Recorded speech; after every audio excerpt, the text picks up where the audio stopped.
What's up, guys? Good morning. It's Zachy J. And today we're going to be talking about purifying the mind stream. Yes, purifying the mind stream. Let's first figure out what the heck is a mind stream, right? Why am I saying that word? Why am I saying it like that? Am I saying it like that just to be cool and edgy? Am I like an edgy spiritual person? No, I'm not. Just because this comes from some of the oldest literatures out there, some of the oldest little sutras out there. They talk about this thing called a mind stream. And I'm like, what the mind stream, man? What'd that be?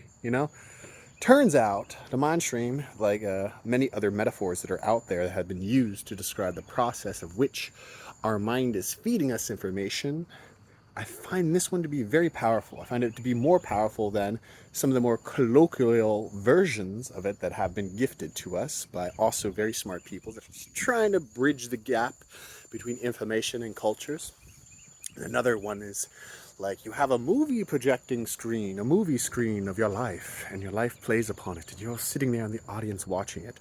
And for me, that kind of was just a little bit off. Like I couldn't really settle into that metaphor because I don't know, like I didn't feel like life was such a thing, right? But I feel very accurate. Like this is a very accurate metaphor when we talk about the mind as a stream. It's a connected thing. The mind is streaming information into us, downloading it wherever you might say. And it's up to us, not up to the universe, but it's up to us to purify it because we have that potential. We have the potential to purify our mind. And when we abstract it in the sense of the movie screen and there's a projector in the back and maybe change the reel, play a different movie, there's too many steps because now I got to be in the back office. I also have to be in the audience and I have to be watching the screen. You know what I mean? I don't want to do all that. I don't want to like figure out how to change the movie and like splice the film, hit play, hit delete, hit rewind, whatever. I just want to understand that my mind is streaming information, and what can I do with that? I can receive this information, which is that's basically what you can do with it, and you can purify your ability to receive information. And then what do you do with it? Then you purify your ability to react to this information, react to it. You're reacting to it from the highest potential version of yourself at any given moment, which will lead to higher versions to come because it's a skill of attunement. And as you are attuning to your mind stream, you will see that it's gifting you more and more informations. More and more informations that, if you are embodying, will turn into better and better wisdoms. You want to have a wisdom moments of epiphanies, right?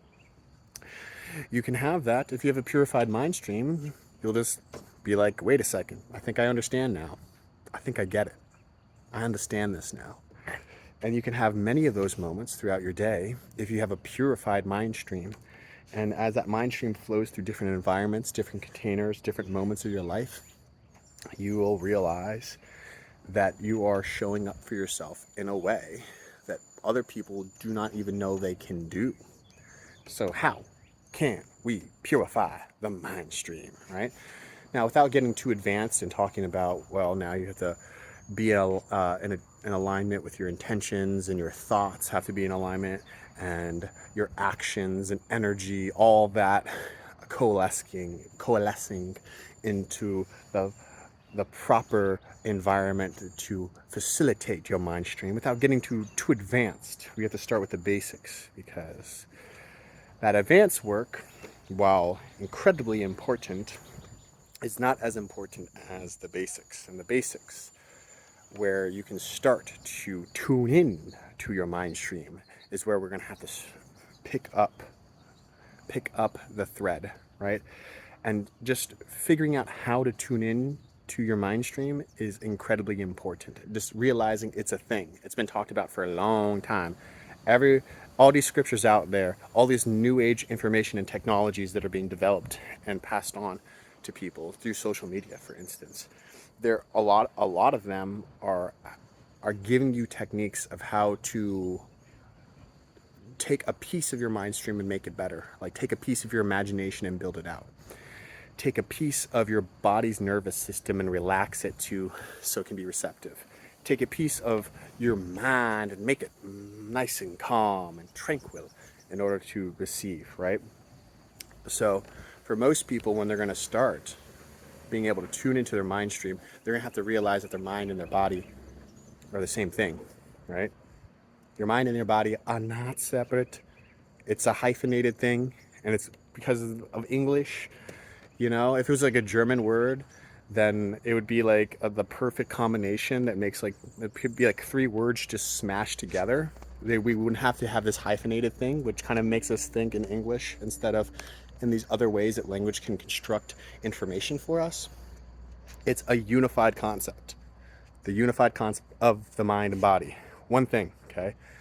Getting in touch with the mind body is a huge first step because you're not separating things. You're not looking at things dualistically. You're finally looking at your perspective. The perspective that looks at things non-dualistically is the mind-body perspective. It's when they're both unified. So you figuring out how to unify them, by the way, it's not the end goal too. It's not like you still need that at the end stage for advanced techniques, but this is the start, is understanding and tapping in to your mind-body connection, because all the information flowing through your mind stream is also being fed from the tributaries of your skin, of your internal state of, like, your organs send you information, right? Your heart sends you information, your gut sends you information, your lower chakras, your roots sends you information just as much as your thoughts send you information, okay? And just being able to view them, feel them, right? Because we're not, if you're looking at the movie, right, the movie is just visual information. The mind stream, if you understand the mind and the body are one thing, so the mind and the body stream, okay, hyphenate mind and plus body, that's one concept, mind body stream, okay? The mind body stream is one thing that's coming through you. You have to be able to tap into it. You have to. And you have to be able to feel the information. You have to be able to think about the information that's flowing through you. And then you have to take that step back so you can be the objective witness to this. And it's hard.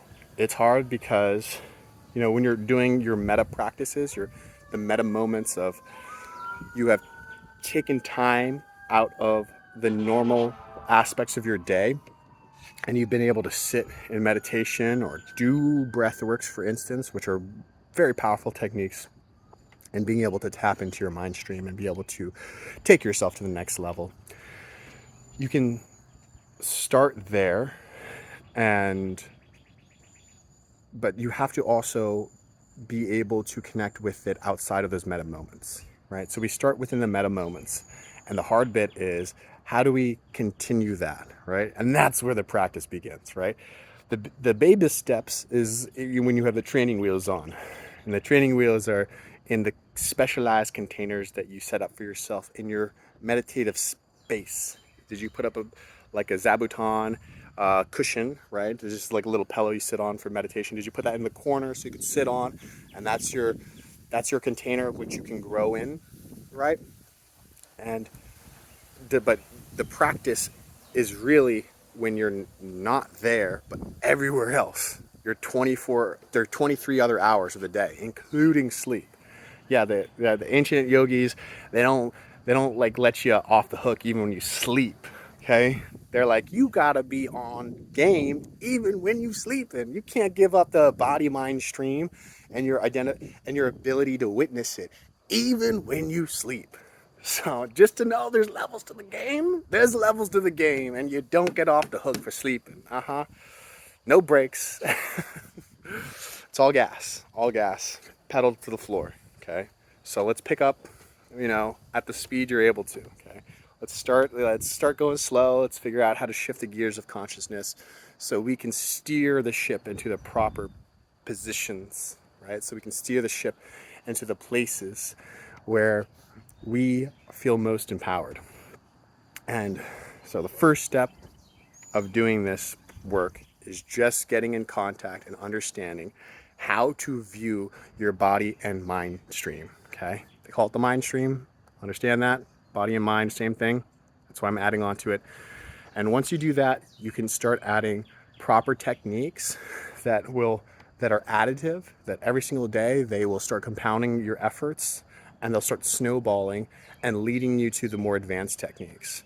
Trust me, just take your awareness of your mind stream and take it with you, take it on a walk, take it out into the wild, do it in your practice, like have a moments of practice and peace and a container that allows you to focus, but then take it out into the wild where it will mature, okay? Your practice has to mature so it can exist in the wilds as well, okay? So, your mind stream, it's important. Tune into it.